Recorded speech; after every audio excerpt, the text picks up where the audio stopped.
Tonight on WTOP-10 Nightly News, the big things ahead for SUNY Oswego Student Association. And the men's lacrosse team raised money for cancer. How they did it.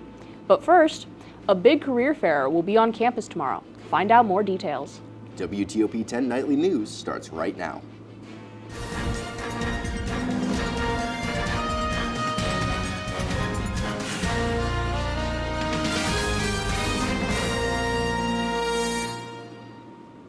Good evening and thank you for joining us. I'm Haley Kaiser. And I'm Austin Claus.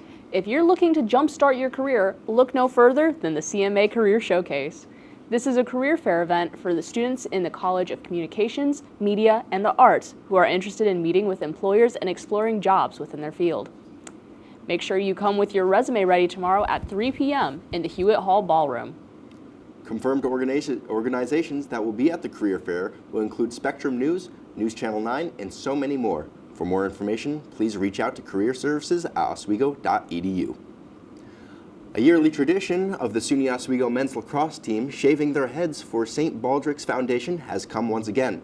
Yesterday, Sunday, February 15th, the team hosted the event Lakers vs. Childhood Cancer. During the event, the Oswego City Police Department joined in and 5 of their officers buzzed their heads. The event raised a grand total of $28,000 as of today, twice as much as their previous records. You could help a 16-year-old that just underwent nearly 17 hours of life-saving surgery. Zachary Johnson was a normal student at Mexico Academy and Oswego City BOCES until he was faced with chronic pancreatitis. The road to recovery will be long, and so will the medical bill list.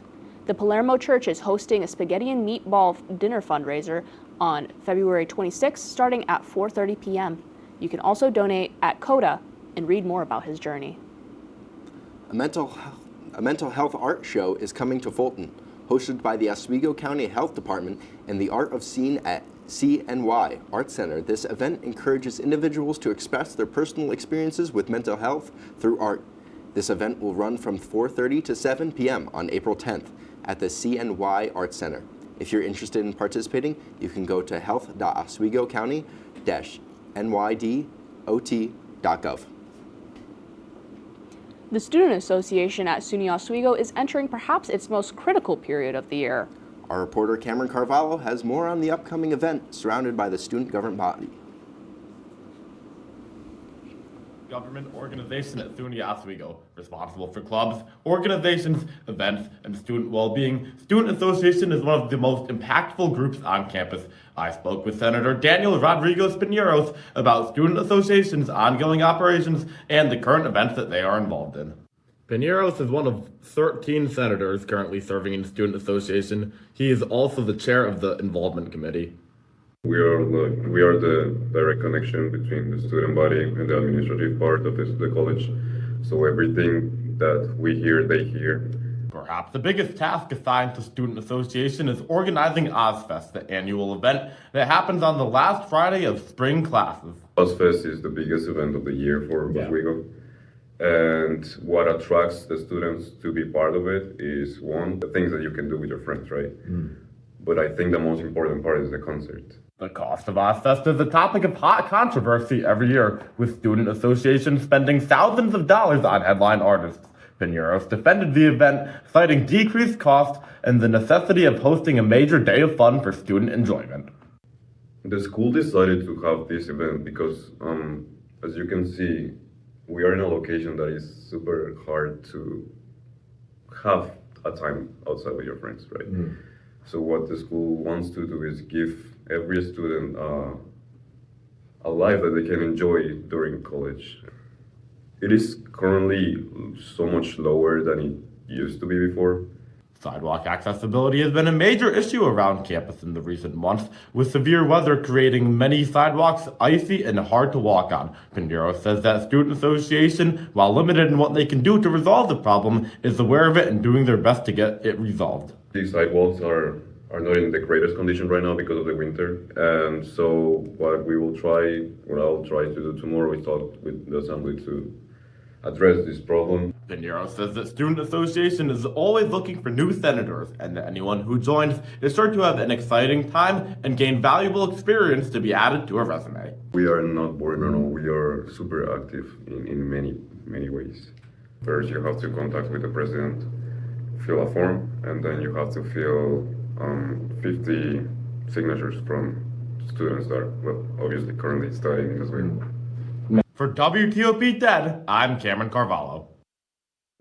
Thank you, Cameron. We got a relatively warm start to the week today.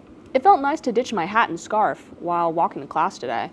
Will we continue to see these nicer conditions or plunge back into the Arctic blast? Let's go to Storm Team 10 Chief Meteorologist Aurora Fitzgerald with more. Thanks, guys. We definitely had a very warm week. I am also so happy that I got to ditch my scarf, maybe even my gloves. It's still pretty chilly out there, though, but I'll get more into the temperatures a little later. Taking a look at our satellite and radar right now, little bit over here in Oswego. The pink is mixed precipitation. We have a lot of mixed precipitation going on, also heading in later to the week. So if you're heading out tonight, if you're going back after WTOP, if you're going back from late night to your dorm, or just heading out somewhere, make sure you're being mindful of the roads and everything. Probably going to see some very, very slick roads because everything will turn to ice. But I'll have more in my full weather forecast. But for now, back to the desk. Thanks, Aurora. Opportunities for faculty funding are closing soon, and time is running out to apply. Our reporter Allie Perry has more details on the application. Thanks, guys. The deadline to apply to the University Impact Collection Grant deadline ends this Friday, February 20th at 5 p.m. The program is funded through the New York State Coordinated Collection Development and Grant. Each spring, the grants are awarded to faculty and professional staff to support professional development, scholarly activity, and course curriculum needs. Individual applicants may request up to $500, while group applicants are available for up to $1,000. All full and part-time faculty and professional staff are encouraged to apply, regardless of whether or not they have already received a previous library grant. If you are considering expanding course materials, supporting research, or just looking to enhance student resources, be sure to submit your application before 5 p.m. this Friday. All materials will become part of the Penfield Library collection, and physical materials will receive a bookplate with the awardee's name, department, and year that the grant was issued. Stay tuned after the break updates on a deadly shooting in Rhode Island and the start of 2 major Asian-based holidays. All that and more right after this.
Welcome back to the DK experience. Go back to your job. Every NFL fan I've played for the last 15 days. They beat. Writing a letter to the NFL fans? Get out of here with that. Let me finish. No, Let me finish. Stop. Johnny Manziel, that guy, he's a loser. No, that's. Oh. Watch the DK experience. Is there anything interesting happening in here? Joe, is there anything interesting happening in here? Yes, there is some interesting stuff tonight. We're doing our weather outside. Oh, okay. Our I quick don't care. weather. Never mind. Let's see outside you.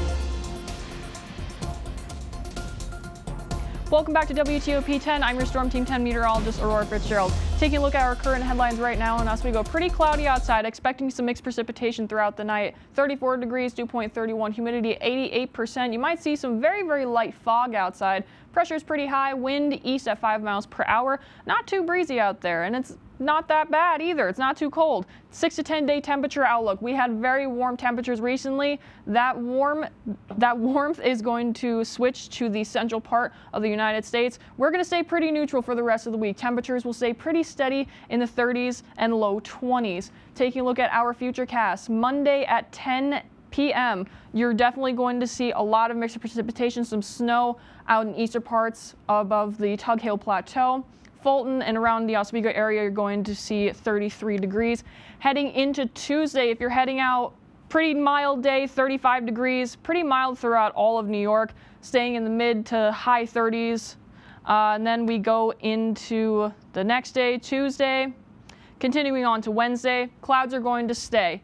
As we're getting into Wednesday, early morning, if you are going out, this is when we meet the 32 degrees, the magic number of freezing. We see this mixed precipitation coming from the west and just demolishing all of New York. We're going to see a lot of rain down in southern parts of Binghamton and then snow more up towards Oswego area as you're heading out Wednesday, 11 a.m. If you're heading to classes, you're definitely going to see a lot of this precipitation. So just be mindful as you're going out there. You're definitely going to need a rain jacket, a coat, probably some gloves. I don't suggest an umbrella because it'll be fairly windy. But as we head later into the week, Wednesday, everything will dissipate. We will be going down a little chilly by 9 p.m. on Wednesday and expecting a little bit of snow. And now we are going to get some freezing rain on Wednesday as well. So if you ever had your car encoded in ice like I have 2 times in Oswego, this is why it happens. This is the height that we have in elevation. It starts out as snow and then it melts and then it freezes. So then everything is ice. Everything can get covered in ice and it can be very dangerous. But speaking of ice, it's the Winter Olympics. So taking a look at this curling graphic that I found, currently cloudy outside, 37 degrees. Notable this week, we have mixed precipitation, steady temperatures, and some snow. Getting up to our extended forecast, Tuesday 38, pretty foggy tomorrow, not too shabby. Wednesday, I mentioned that wintry mix. And then heading into Friday, rain and snow possible. Saturday and Sunday, you're going to see possibly the snow throughout the rest of the weekend, and then maybe some sunshine, staying in the 30s and 20s. That's all for my weather forecast. Back to the desk. Thanks, Aurora. The Central New York SPCA has a newly elected board that is working to repair shelters and improve animal care. The SPCA has been established for over 135 years, working to provide for the animals of the area. The new president, Marcy Marshall, has been working in CNY veterinary practices for more than 35 years. The new board is already hard at work. New York State is implementing an overhaul of driver's license point system. The overhaul includes increases to penalties for alcohol or drug-related incidents and aggravated unlicensed operation of a vehicle. The new changes also include increased penalty on passing stop school buses, speeding in construction zones, and over-height bridge incidents. The conditions of a license being suspended has also changed, with a decrease to 10 points in a 24-month period from the original 11 points in an 18-month period.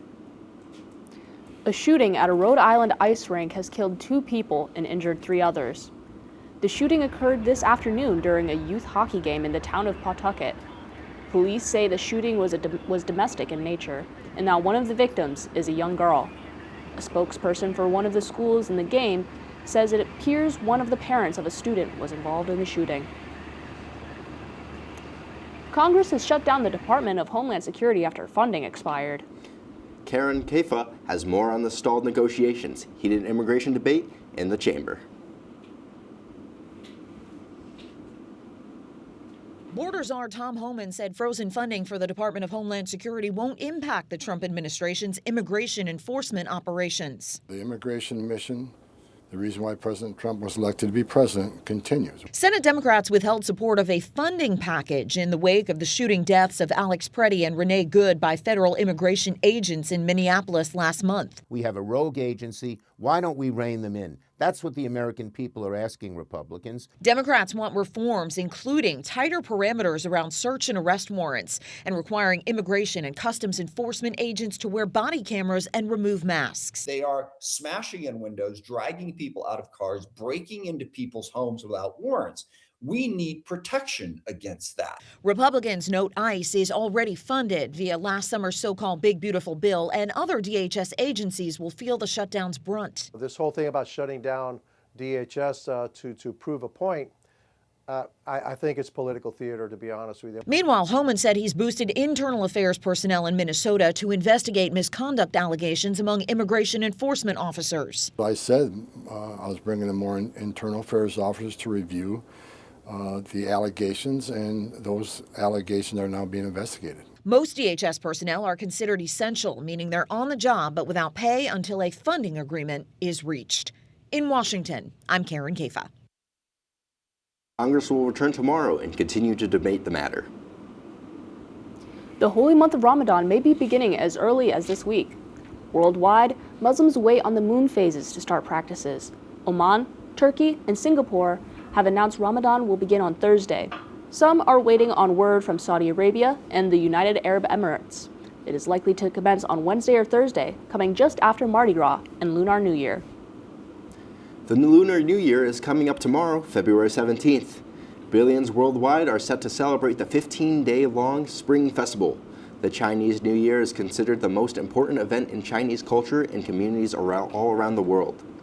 The year is designated the Year of the Horse, which represents sociability and openness. The Asian Student Association at SUNY Oswego celebrated last night with a lunar prom in the Laker Lounge. When WTOP-10 Nightly News continues, RFK Jr.'s top 2 aides leave the Department of Health and Human Services. And measles is spreading all across the USA. Stay tuned to WTOP-10 Nightly News. I saw bread, and I want some bread. I feel like the amount of work that we get here is very different than a community college. So at my last school, we had at least an essay a week that was due for any given class. Yeah. Also make you really feeling because you start in the fall, where it's kind of like more, still good sport. If it's hockey, It's what they score! it's on Hockey Talk. Join Rob Finger and his panel of guests. Their behavior against easy teams, how do you lose to the Bruins twice? As they take you through the hockey world. We welcome you with open arms. Tune into Hockey Talk, Mondays at 9:30 after East Coast hockey games. Only on WTOP.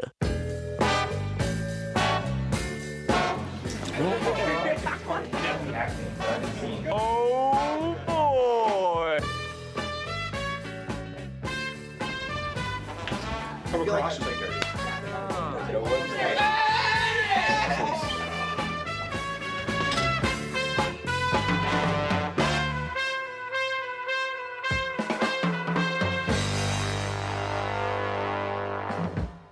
Good evening and welcome to Jeopardy! I am your host, Joe. Hello, Simon. Joe is at this place. And I'm very concerned to see what Piper's answer is here. Sorry, it's a 98-page rule book. You guys are stumped still? Joe, I'm going to sound like a little snob here. It was not founded by Ray Kroc.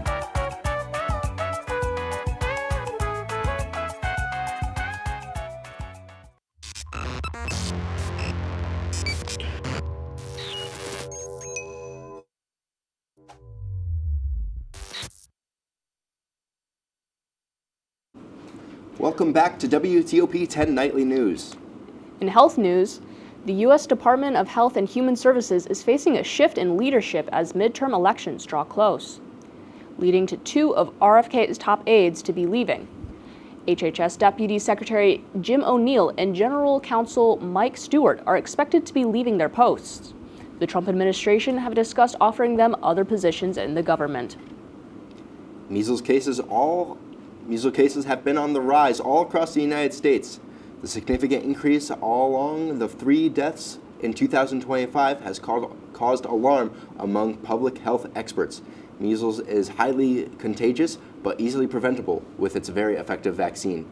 Health professionals urge the public, and especially individuals under 25, to receive the vaccine. Spring sports at SUNY Oswego are starting up as we enter the new semester. With more on the upcoming women's lacrosse season is sports reporter Logan Weingartner. Thanks, guys. With the Lakers' women's lacrosse season rapidly approaching, they have a lot to look forward to coming off of a legendary feat last season. I spoke with players and staff in anticipation of the 2026 campaign. Team is coming off of their most significant season to date. For the first time in program history, the SUNY Oswego Lakers women's lacrosse team are your SUNYAC champions. Head coach Britt Howard expects the momentum to remain steady following the record-breaking campaign. The biggest thing coming off of it is just, making sure that we're determined to get back there, but also focusing on all our skill and just taking it game by game. 21 underclassmen headline this year's roster, yet the veteran leadership remains a centerpiece. Senior goalkeeper Alana Aovisi put up an impressive record of 12-3 last year and hopes to keep that momentum and build off of the energy that the new faces bring. I think every year we're changing our way we play defense. I think the fresh faces are just fresh vibes in the field. We go out there together as a family. I think that's our big thing, is just supporting each other. Offensively, senior Alexis Hill recorded 56 goals in 2025, but has used this offseason to prepare for a more selfless role. I think making other players look good on the field and feel good on the field and giving everyone an opportunity to be better, that's basically my goal. The Lakers' first face-off against SUNY Poly on February 25th. Logan Weingartner, WTOP-10. The Lakers have been named the preseason favorite to repeat as SUNYAC champions, ahead of powerhouses Cortland and New Paltz. Well, that'll be all for me, but stick around after the break for your full sports report from Jacob Coleman. I'm scared of Joe with a bat. Okay? Okay. Let me show you, because your team is a filthy. You don't know how to score, right? Yeah. Ready? Yeah. Oh my gosh. Just like that. That's actually. Let me show you the Bronx Bomber way of doing it. Ready? Ready? I swear to God. Oh my Everyone. All right, put the bat down. All right. The number's like. Sorry, you're right. Sorry.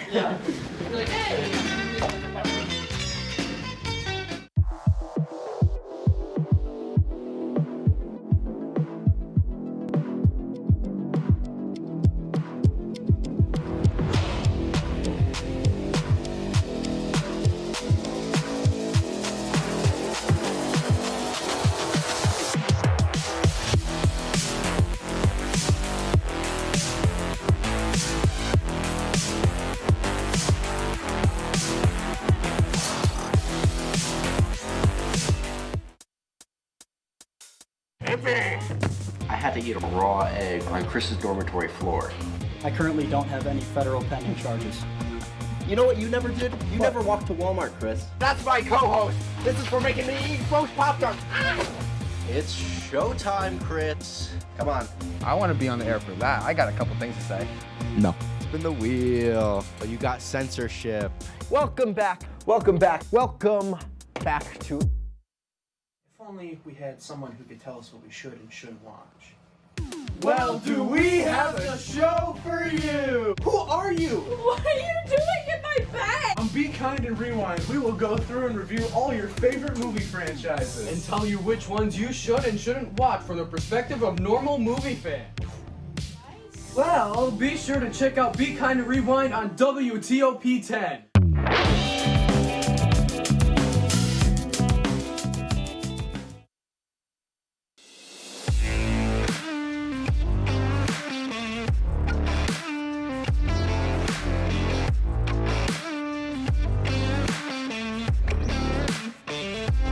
Back to WTOP-10 Nightly News. I'm your sports anchor, Jacob Coleman, here to give you an insight on all things sports.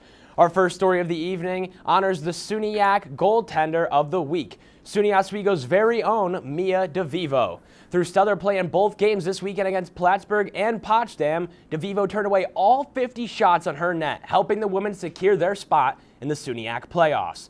Not only was it a good day for DeVivo, but it was a great day for the seniors on the team. A dedicated Senior Day victory was the cherry on top this weekend for the ladies as they return to the ice this Friday. Staying on the ice with the men's squad now, over the weekend, a dominating performance over SUNYAC rival Morrisville was on showcase at the Deb this past Saturday. A 9-0 routing over the Mustangs has the Lakers sitting at an overall record of 15-6-2. The offensive surge was led by sophomore Colin Vassalo, who scored a hat trick in the game. 7 different Lakers found the net on Saturday in the most dominant performance this season by their offense. Moving on to the Olympics now, the U.S. men's hockey team has sealed a 3-0 record for the group staging, moving on to the quarterfinals. On Sunday, Team USA took down Germany 5-1 in a game that head coach Mike Sullivan says was our most complete game of the tournament yet. Team USA is second in tournament standings, currently only behind Canada. Team captain Austin Matthews led USA with 2 goals and an assist on the day, and the team will take the ice again in the quarterfinals on Wednesday. In the NFL world today, a household name was released from his team due to salary cap issues.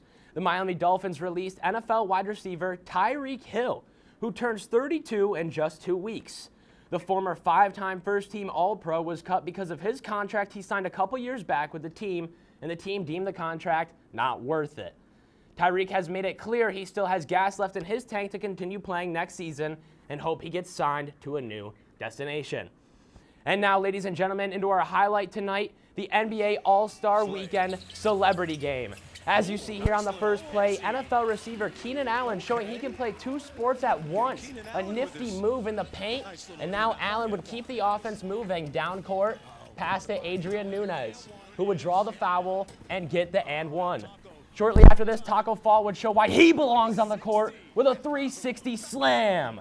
Later on in the third quarter now, Dylan Wong would get stuffed by Keenan Allen, who we brought up earlier. Up to this moment, he's had an amazing celebrity game. To end the third quarter now, Taco Fall would get the put-back dunk off his teammate's missed shot. Late in the fourth quarter now, Rome Flynn would pickpocket Keenan Allen, drive it down court, and drain a 3-ball on the other end. And now, with a double-point bonus activated, former NBA player Jeremy Lin is at the 4-point line, and an 8-point dagger would walk this one off for Team Giannis. Antetokounmpo and his boys were all smiles as his team walked off the court with a 65-58 victory. Well, thank you, Jacob. Of course. And stick around for an impressive Girl Scout record.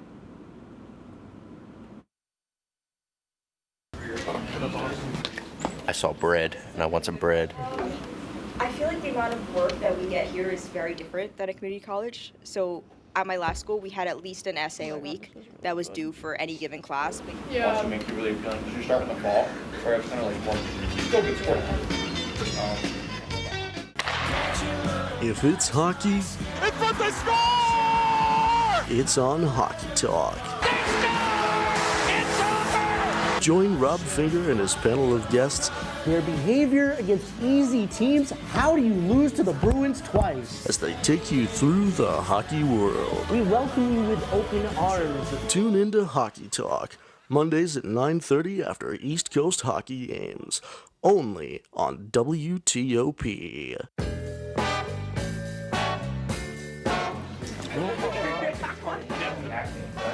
Oh boy! Come across.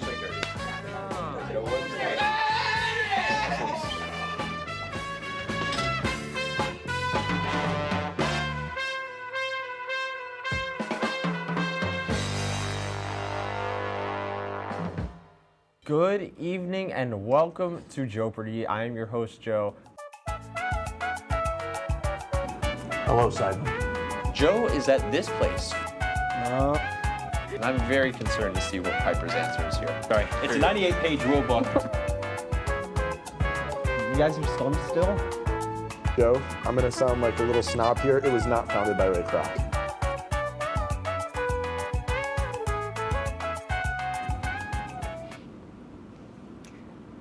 Girl Scout cookie season is in full swing across the country.